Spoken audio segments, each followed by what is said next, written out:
Segera akan Anda ikuti Kojah Sastra bersama saya Ribut Ahwandi.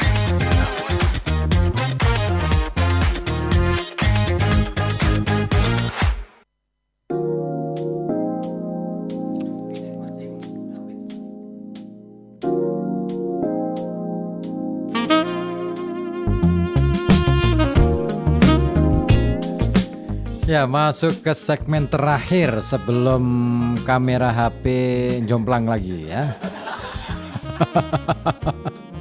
Ada aja di studio ini insiden-insiden menarik. Oh ya, kemarin aku sempat ada insiden juga di studio.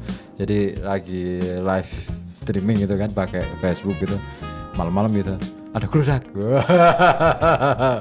Iseng horor. Tapi dimanapun tempat sih horor itu selalu ada. Jangan takut. Banyak makhluk halus. Iya, termasuk virus itu kan makhluk halus. COVID. Apa ya? Aku ki mau meh tekon opo sih ganti kelalen lagi ki. Ada terlena oleh kamera yang geledak gitu loh. Nah itu meninggal. Apa? Meninggalnya Ronggo Warsito. Itu dia. Itu misterinya itu kan. Gimana ceritanya? Nah, misterinya.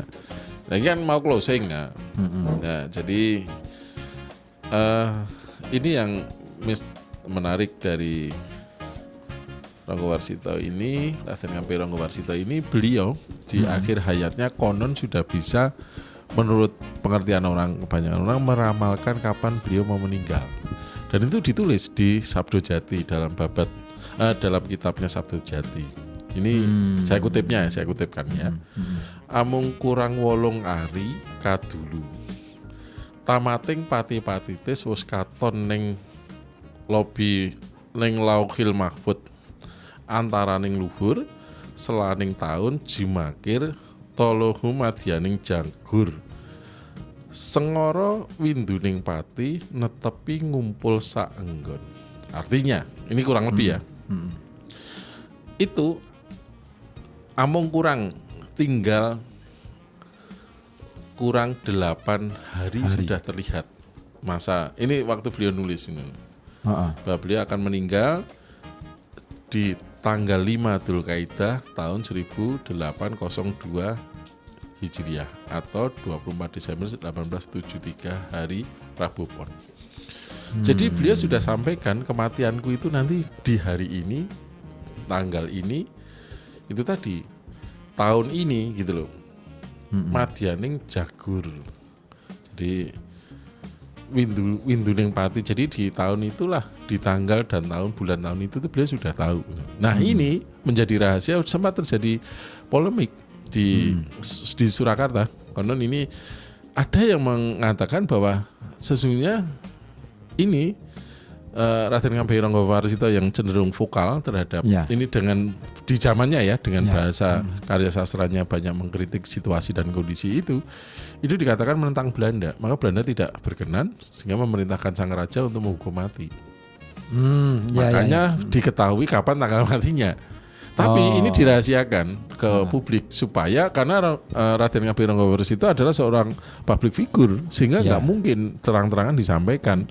Kalau dihukum mati akan muncul pemberontakan yang lebih besar gitu. Khawatirnya begitu, maka diselimurkan. Nah, inilah yang menjadi. Tapi sisi lain ada yang mempercayai enggak, itu memang beliau orang waskito, jadi tahu kapan mau meninggalnya gitu loh. Tapi dari pihak keraton mengakui bahwa itu enggak, itu beliau waskito. Tapi karena itu tadi ada konflik antara PB 9 yang menjadi raja ketika itu dengan Ronggo Warsito dikarenakan kesalahpahaman hasil adu domba Belanda itu, di mana bapaknya PB 9 yaitu PB ke-6 dibuang itu konon menurut cerita itu adu domba Belanda mengatakan bahwa itu dibuang karena rahasianya terbongkar bahwa dia membantu perang Diponegoro PB 6 itu, maka dia dibuang oleh Belanda.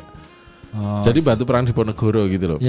Nah, yang membuka rahasia itu dikatakan adalah bapaknya Ronggo Warsito yang ketika itu dipanggil Belanda ke Batavia yang nggak pulang itu. Jadi itu masalah blunder. Itu menjadikan terjadi perselisihan antara PB 9 dengan Ronggo Warsito. Dan Maka di Serat Sabdo Jati itu karya beliau itu disebutkan beliau sampai tahu persis kapan meninggalnya. Itu artinya sebuah kode gitu loh. Bahwa sesungguhnya aku dalam kondisi seperti ini. Tapi ada yang mengatakan itu karena dihukum mati. Tapi ada yang mengatakan itu karena memang beliau sudah tahu sasmitaning gaib tentang kematiannya gitu. Ya berarti dari dulu juga hoax itu ada ya. Iya. Jadi Belanda mencoba mengadu domba memang gitu. Iya kan? Iya kan? Belanda mencoba mengadu domba antara raja dengan rakyatnya, dengan pegawainya juga gitu loh. Ya. Ya berarti aku juga harus hati-hati kalau begitu. Kenapa? Saya juga vokal. Hah? Vokalis saya. Vokalis. Ya. Iya. Iya memang dalam peradaban manusia kapanpun yang namanya orang-orang yang bergerak di wilayah kebudayaan, sastra terutama, ini kan selalu menjadi sorotan. Iya betul. Karena bahasanya halus menusuk di kalbu. Mana yang ngeritik yang nganyelke nglarake. Luwih pedes luwih lara rame mari. Ora langsung sih.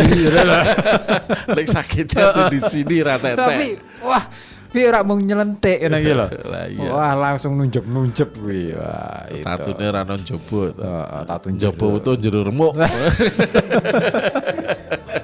Aduh, bahaya ini ya. Ini live enggak sih? Waduh, enggak. Oh, hebat banget ya memorimu.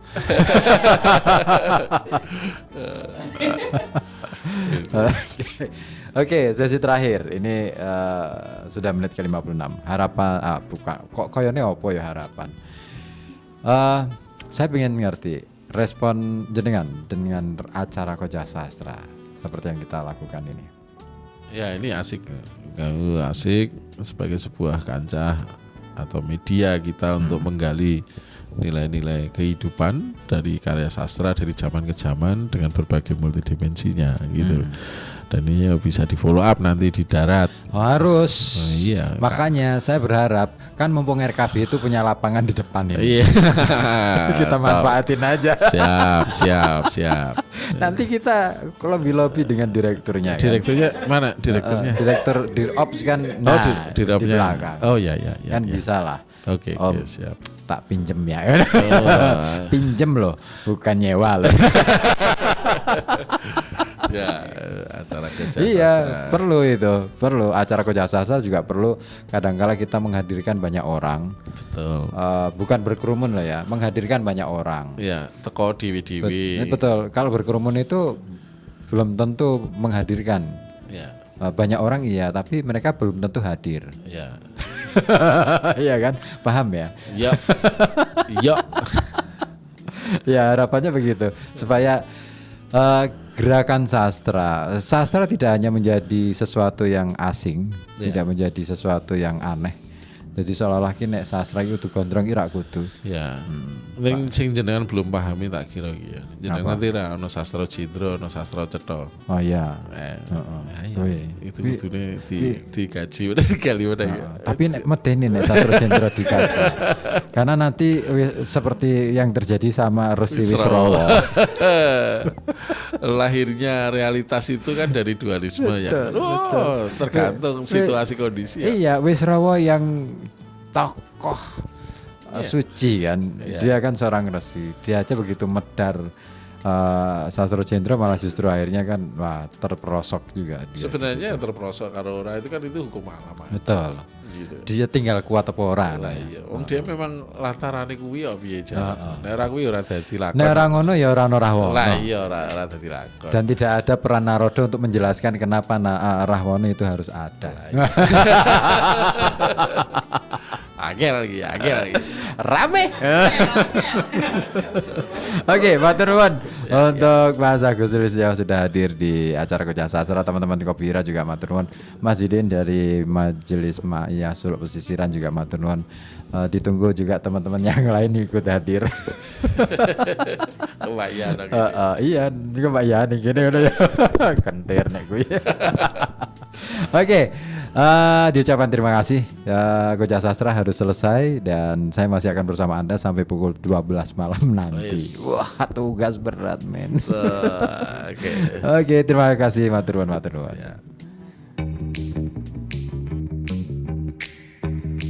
Terima kasih Anda telah menyimak Kojah Sastra bersama saya Ribut Ahwandi dari FM 91,2 Radio Kota Bati.